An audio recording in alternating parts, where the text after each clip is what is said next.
कि तुम इतने काबिल तो हुए कि अपने हक के बारे में जानने योग्य हुए। तुमने वो तालीम ली, तुमने किताबी शिक्षा के साथ साथ वो शिक्षा भी ली, उन अनुभवों को समझा कि तुम लोग सड़कों पर आने के काबिल हुए, सर गनाने के काबिल हुए।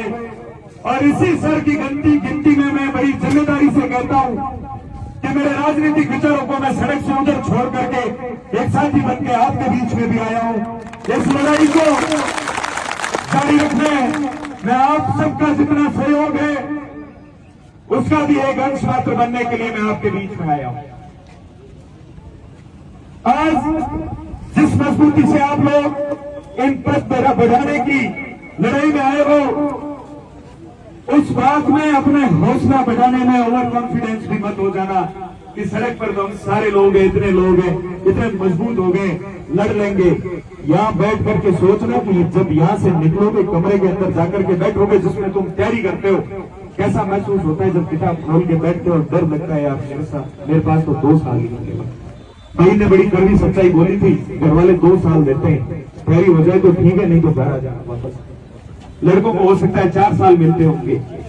किसी की अच्छी परिस्थिति सबकी नहीं, हम सारे लोग किसान परिवार से आते हैं, चाहे वो किसी वर्ग का हो, किसी जाति का हो। सेक्शन 1% भी नहीं है, 99% लोग आज भी अभावों में बैठे हैं, केवल दिन गुजारने वाली स्थिति में बैठे हैं। उस कमरे के अंदर बैठ करके जब तुम सोचते हो ना मेरा क्या होगा, जो डर है ना, इस सड़क पर भी वो डर लेकर के बैठोगे तो तुम लड़ने के काबिल बनोगे। ओवर कॉन्फिडेंस में मत आ जाना कि यहां बैठ गए, हजारों लोग इकट्ठे हो गए। और जिस जिले को बड़ा कमजोर और पिछड़ा मानते हैं, उसी जिले की इसी सड़क पर बैठ करके हमने जयपुर की ईंटें भी हिलाई है। सरकार पिछली भी थी, उस पिछली सरकार की नाक में नकेल कसी है। सारे मुद्दे पार नहीं हुए थे उस समय, क्योंकि ये लड़ाई हल्की नहीं है। चाहे वो मैं जिस वर्ग से आता हूं उसका हो या दूसरे का हो, सारे लोग जब ऊपर कुर्सियों पर जाकर के बैठते हैं तो हम सबको भूल जाते हैं, हमारे मुद्दों को भूल जाते हैं।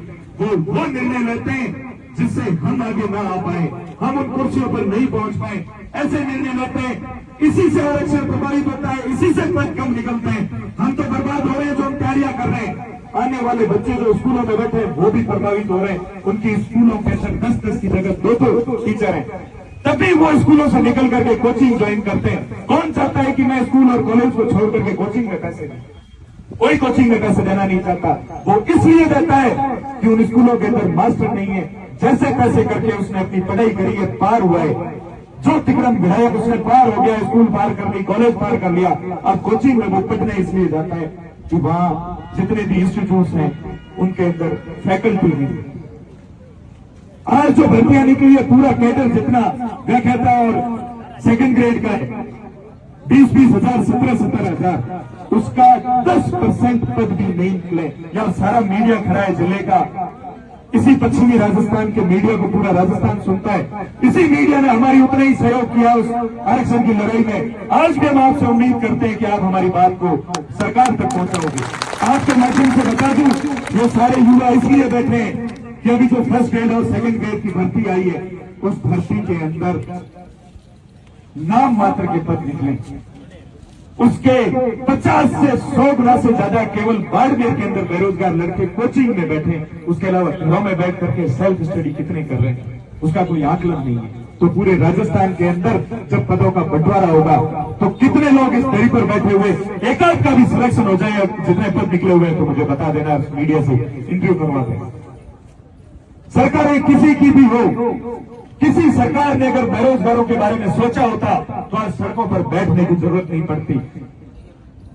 ये लोकतंत्र की खूबसूरती है कि हमको माथे गिनाने का अवसर मिला है। हम लोग जब बड़ी संख्या के अंदर सरकारी दफ्तरों को हिलाएंगे तभी जाकर के हमें हक मिलेगा।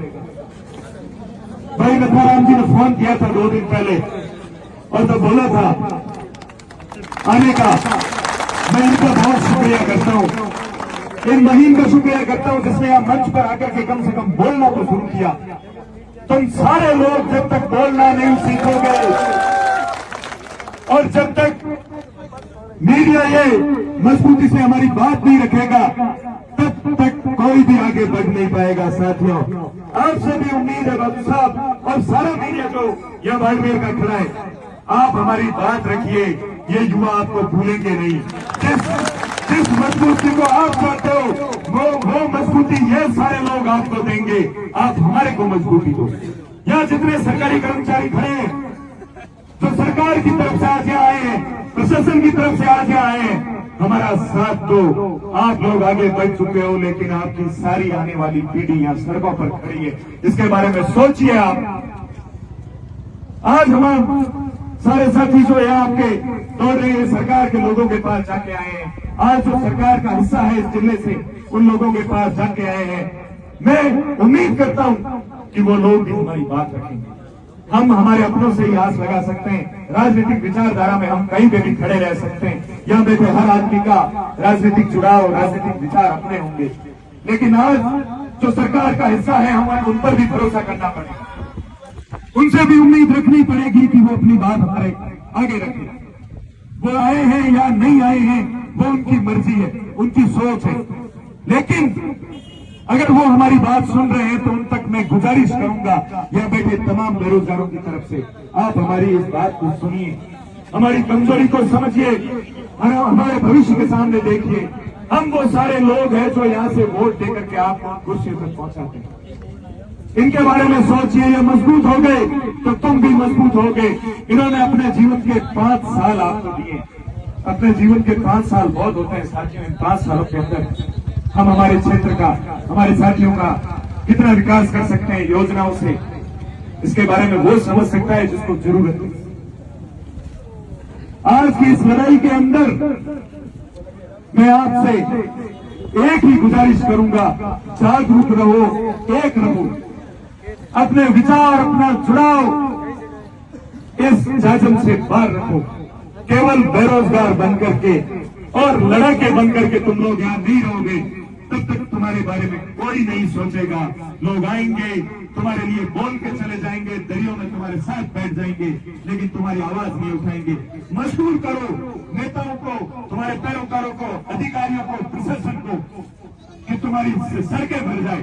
अरे तुम यहाँ से उठकर लाइब्रेरी में जाते हो, किताबें ले आओ, सड़कों पर बैठते हो, सड़कों को लाइब्रेरी बना लो। तुम्हें किताबों की कमी है क्या? किताबें है ना तुम्हारे पास में, नोट्स है ना तुम्हारे पास में। सरकार नहीं सुनेगी आपको तो ये सड़कें भर दो, बना दो यहीं पे लाइब्रेरी। चक मारा के तुम्हारे सामने सरकार मस्त मस्त होगी और तुम्हारी बात। ये नेता मजबूर होंगे जो घरों में बैठे तुम्हारे बीच में आकर के बैठेंगे और थोड़े करेंगे तुम्हारे कि चलो हम आपकी बात रखेंगे। जिस दिन तुम अपनी भाषा और अपनी ताकत नहीं समझोगे, तुम्हारे लिए कोई आगे नहीं बढ़ेगा। आप सबने मेरी बात सुनी, मुझे बोलने का मौका दिया, इसके लिए मैं आपका आभारी हूं। आप सारे लोग भी अपनी बात रखो। आज आरक्षण को लेकर के क्या स्थिति है? मजेंद्र अगर बोल रहा है तो लोग सोच रहे हैं कि अपनी जाति, अपने वर्ग की बात करेगा। दूसरा कोई बोल रहा है उसके बारे में सोचेंगे, उसके वर्ग के बारे में सोचेंगे। नहीं साथियों, आरक्षण किसी एक वर्ग का नहीं खाया जा रहा है, किसी एक कैटेगरी के साथ धोखा नहीं हो रहा है। यह आरक्षण बड़ी जटिल प्रणाली है और इसके अंदर एक रोस्टर और भी जटिल प्रणाली है। कोई कोचिंग संस्थान आपको इसके बारे में बताएगा नहीं, लेकिन आपको इस आरक्षण को समझना पड़ेगा। सारे के सारे वर्गों के साथ धोखा किया जा रहा है।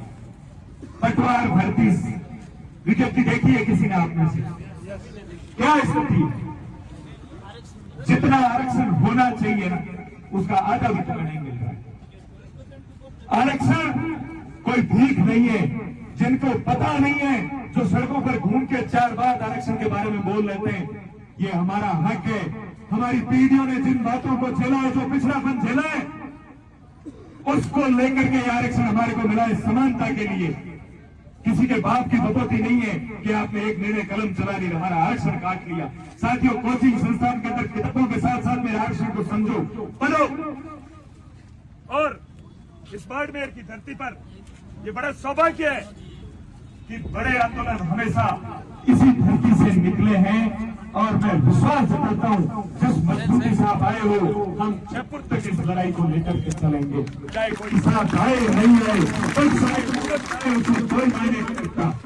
खुशी की बात है कि हमारी बहनें भी इस लड़ाई में साथ में आई है, जो घर से बाहर निकलने में संकोच करती है, सड़कों पर बैठी है। इससे ज्यादा और मजबूती क्या चाहिए बताओ आप तो बाहर निकलिए, हर कोचिंग के अंदर जाइए, अपना खुद का काम समझिए और अपना खुद का काम समझ करके आप लोग आगे आइए। कोई तुम्हारे को बताने नहीं आएगा। ये मत सोचिए कि नथाराम आएगा और कोचिंग में बोल करके तुम्हारे को कमरे से इकट्ठा करके लेके जाएगा।